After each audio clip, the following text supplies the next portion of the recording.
Hi everyone, hope so you all are doing good. मैं हूँ Hina. Welcome to one more amazing lesson. ये word देखा आपने, gate. इस गेट वर्ब के अलग अलग मतलब सीखेंगे। गेट बहुत ही कॉमन सा वर्ड है और ये गेट वर्ब वर्सेटाइल है। क्या आप वर्सेटाइल का मतलब जानते हैं? इसका मतलब होता है कि आप इस वर्ब गेट को बहुत सारे अलग अलग तरीक़ों से यूज़ कर सकते हैं, यानी कि इस वर्ब के बहुत सारे यूजेस हैं। मैं कहती हूँ कि अगर आपने इस गेट वर्ब के सारे मीनिंग को समझ लिया तो 25 से 30% इंग्लिश आपकी मुट्ठी में होगी। तो आज इस लेसन में हम सीखेंगे गेट के अलग अलग यूज़। मैं आपको गेट के अलग अलग मतलब बताऊंगी और एग्जाम्पल भी बताऊंगी कि आप कैसे गेट को अपनी कॉन्वर्सेशन में यूज़ कर सकते हैं। तो चलिए शुरुआत करते हैं आज के लेसन की। जैसा कि मैंने आपको बताया कि आज हम सीखेंगे डिफरेंट मीनिंग्स ऑफ गेट, इसीलिए वीडियो को पूरा ज़रूर वॉच करिएगा। चलिए करते हैं शुरुआत। सबसे पहला यूज़ है टू एक्वायर और ओब्टेन, यानी कोई चीज़ हासिल कर लेना या किसी चीज़ को प्राप्त करने के लिए हम गेट का यूज़ करते हैं। एग्जाम्पल देख लेते हैं। I need to get a new phone, यानी मुझे एक नया फ़ोन लेना ज़रूरी है। चलिए एक और एग्जाम्पल देख लेते हैं। I have to get some money from the ATM, मुझे ATM जाकर कुछ पैसे लाने हैं, ऑब्टेन करने हैं। तो देखा, इस तरह से हम गेट का यूज़ कर सकते हैं। दूसरे नंबर पर आता है टू टेक, यानी किसी को कहीं से लेना या कोई चीज़ लेना। चलिए एग्जाम्पल देख लेते हैं। She takes the bus to work every day, वह रोज़ काम पर जाने के लिए बस लेती है। एक और एग्जाम्पल देख लेते हैं। I can get you from the airport, तुम चाहो तो मैं तुम्हें एयरपोर्ट से ला सकता हूँ। तो किसी को कहीं से लाने के लिए या किसी चीज़ को लाने के लिए हम गेट का यूज़ करते हैं। नेक्स्ट आता है टू रिसीव, यानी कोई चीज़ मिलना। एग्जाम्पल देख लेते हैं। I got a great gift on my birthday, means मुझे मेरे बर्थडे पर एक बहुत शानदार सा तोहफा मिला, यानी कोई चीज़ रिसीव हुई तो हमने गेट का यूज़ करा। एक और एग्जाम्पल देख लेते हैं। He got N email from the manager, उसे मैनेजर की तरफ से एक ईमेल प्राप्त हुआ या उसे एक ईमेल आया। It means receive something. तो देखा आपने गेट कितना वर्सेटाइल है, इसका हम रिसीव के लिए भी यूज़ कर सकते हैं। फोर्थ नंबर पर देख लेते हैं टू अराइव और रीच समवेयर, यानी कहीं पर पहुंचना। एग्जाम्पल देख लेते हैं। I got home late last night from work, मैं कल काम से बहुत देर से घर पहुंचा। एक और एग्जाम्पल देख लेते हैं। We got to the airport on time, यानी हम एयरपोर्ट पर टाइम से पहुँचे।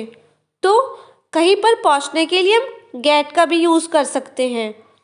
फिफ्थ नंबर पर आता है टू बाय और परचेज समथिंग, यानी किसी चीज़ को ख़रीदना। एग्जाम्पल देख लेते हैं। Can you get these medicine on your way back, क्या तुम घर आते आते ये दवाइयाँ ला सकते हो? तो किसी चीज़ को ख़रीदने के लिए हम गेट का यूज़ भी कर सकते हैं। You can use can you bye.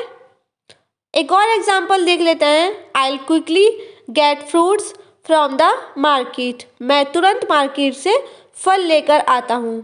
तो यहाँ पर भी हमने गेट का यूज़ किया। तो बाय के स्थान पर हम गेट का भी यूज़ कर सकते हैं। नाउ 6 नंबर पर आता है टू मेक समथिंग हैपन, यानी कुछ करना या कुछ कर दिखाना। Example, you should get your hair it's really long, यानी तुम्हें तुम्हारे बाल ज़रूर से कटवाने चाहिए, यह काफ़ी लंबे हैं। इसी से रिलेटेड एक और एग्जाम्पल देख लेते हैं। We are getting the home renovated this summer, हम इस समर में हमारे घर की मरम्मत करवा रहे हैं। नाउ आगे बढ़ते हैं। 7 नंबर पर आता है टू अंडरस्टैंड समथिंग क्लियरली, कोई चीज़ साफ साफ समझ लेना। एग्जाम्पल देख लेते हैं। I don't get this math equation, can you help, मुझे यह मैथ इक्वेशन समझ नहीं आई, क्या आप मेरी मदद कर सकते हैं? यानी किसी चीज़ को साफ साफ समझ देने के लिए भी हम गेट का यूज़ कर सकते हैं। एक और एग्जाम्पल देख लेते हैं। I didn't get a single word he said. उसने जो भी कहा मुझे एक सिंगल वर्ड भी समझ नहीं आया। तो देखा आपने, गेट का यूज़ हम इस तरीके से भी कर सकते हैं। चलिए आगे बढ़ते हैं।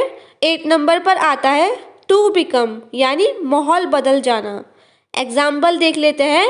It's getting hotter, please turn on the AC।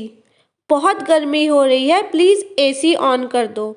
यानी कि एकदम से माहौल बदल जाएगा। अगर हमने AC ऑन कर दी तो एकदम माहौल बदल जाएगा। तो यहाँ पर इसीलिए गेट का यूज़ हुआ है।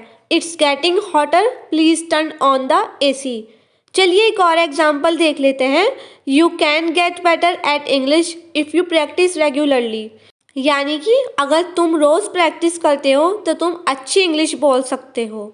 यानी कि अगर तुम रोज़ इंग्लिश बोलोगे तो तुम इंग्लिश में फ्लुएंट हो जाओगे।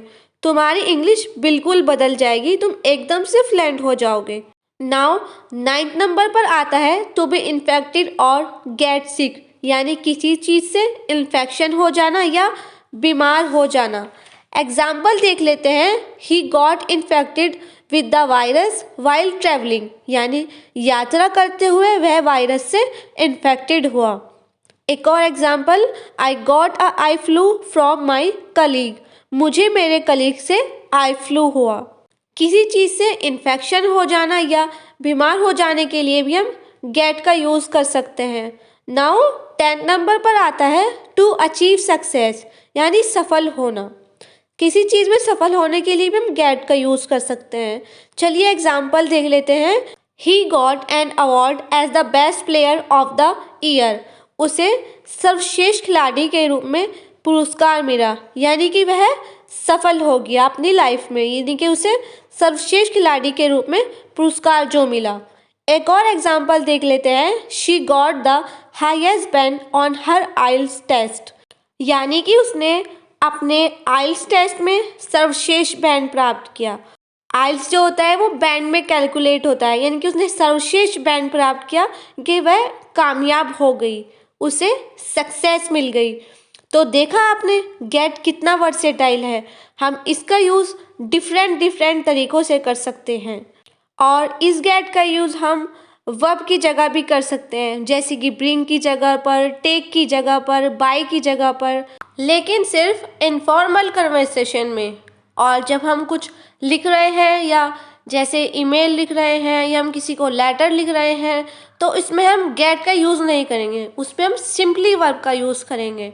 तो फ्रेंड्स, उम्मीद करती हूँ आज के लेसन में से जो आपने गेट के 10 डिफरेंट यूजेस सीखे हैं वो आपको अच्छे से क्लियर हुए होंगे। आप इनका यूज़ अपनी इनफॉर्मली कॉन्वर्सेशन में कर सकते हैं, नॉर्मली वर्ब्स को रिप्लेस करके। और जब आपको फॉर्मली कॉन्वर्सेशन करनी है तो आप गेट का यूज़ नहीं करेंगे। उम्मीद करती हूँ आपको आज का ये लेसन पसंद आया होगा। हम जल्द ही मिलेंगे एक और न्यू इंग्लिश लेसन में। Till then, as usual, keep practicing, keep trying. For more videos, like, share and don't forget to subscribe my channel. Bye bye, thank you.